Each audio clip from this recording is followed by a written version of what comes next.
The arts landscape in Boston is dominated these days by promise and uncertainty. There's concern about venues and the capacity for innovation, but also new possibilities for engagement and financial support. That's the focus of a new course put together by the Berklee Institute of Creative Entrepreneurship and Citi Performing Arts Center. To tell us what's planned are the Arts Center's CEO, Joe Spaulding, and an instructor in the course, an associate professor of music and business management from Berklee College of Music, Alan Bargfrede. Thank you very much for being with us. Thanks for having us. I want to start with Joe Spaulding. Talk about just the quantitative part of this, what's out there, how much is being used, and what should be done. Well, I think for well over a decade, we've been saying that there are really too many theaters, too many seats, and not enough product to fill them all.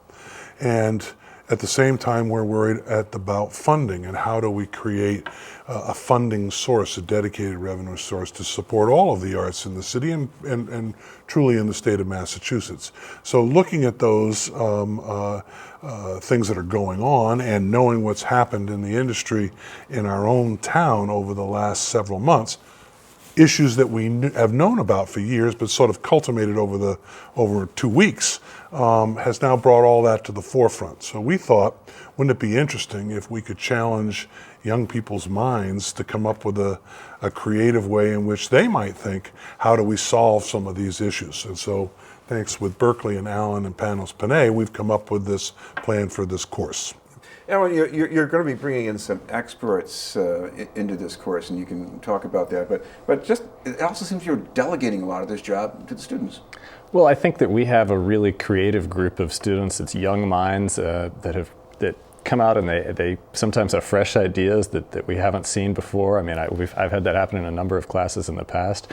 This course runs every semester, and we always partner with some business entity to give the students real-world practical experience. And then on the business end, they hopefully get some new, fresh minds and fresh ideas.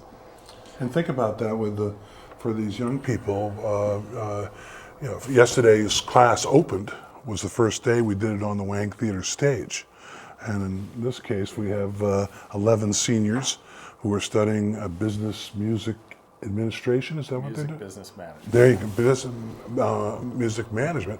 And they're going to get a chance to hear from Paul Grogan from the Boston Foundation, Julie Burrows from the new, the Arts Commissioner for the city, Dave Balter from the technology side, Robert Travellini, who was head of the Senate, as you know, here for years, to talk about politics and how you might go about getting dedicated revenue sources. So lots of good people coming in to talk about those issues. One of the other things that the students are going to be taking on here is the population is changing. We're a majority city now, and that's not quite so apparent from downtown venues. So how is the course going to address that? Well, I think for one, Berklee has a very wide-ranging, diverse community, and so I think merging some of our international students into the downtown area and really bringing them over for a fusion, I guess, of the minds and the ideas and thoughts.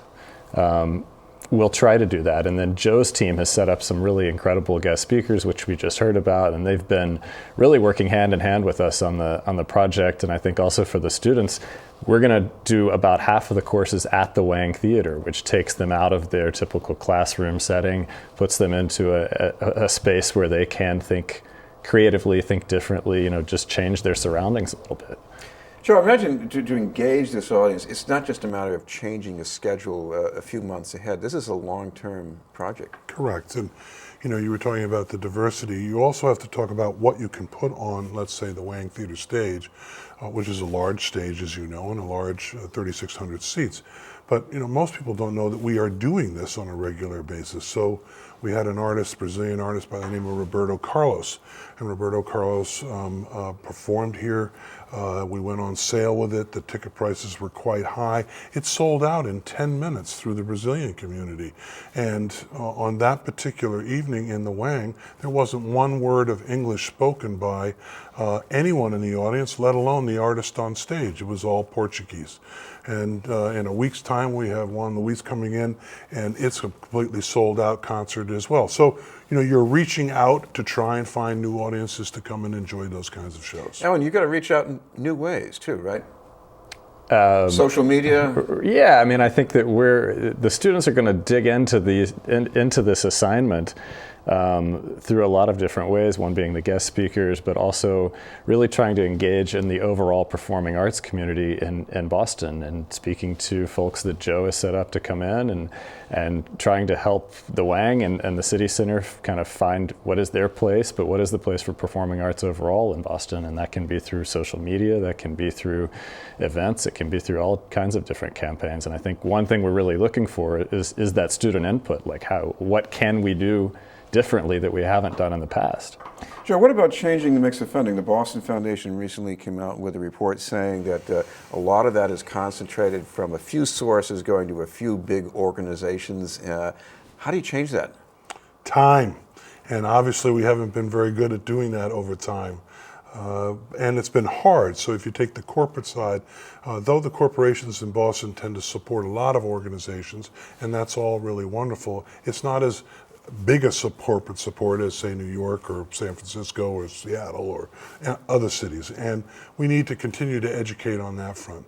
On our foundations, there are new family foundations that are being formed almost daily. We need to do a better education by our industry, and that the arts are critical to that component. They're critical to the economic engine of the city. They're critical for creative thinking.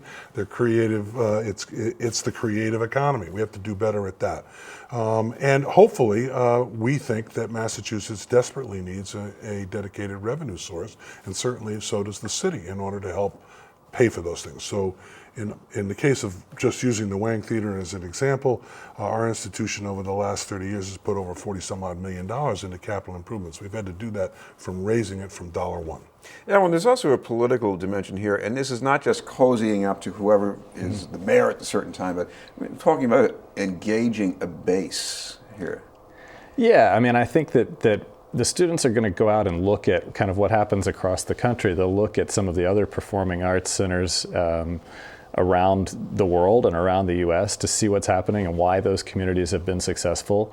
And then, trying to engage Julie and some of the political teams here in Boston and in Massachusetts about how can we support culture in this community. I mean, we've got a very young, vibrant population, very international, lots of students. How do we connect with that group, and how do we make them, where's the emphasis on the arts, and where does that come from? Thank you both very much, Alan Bargfrede and Joe Spaulding. Still to come, a campaign to support the Huntington Theater Company.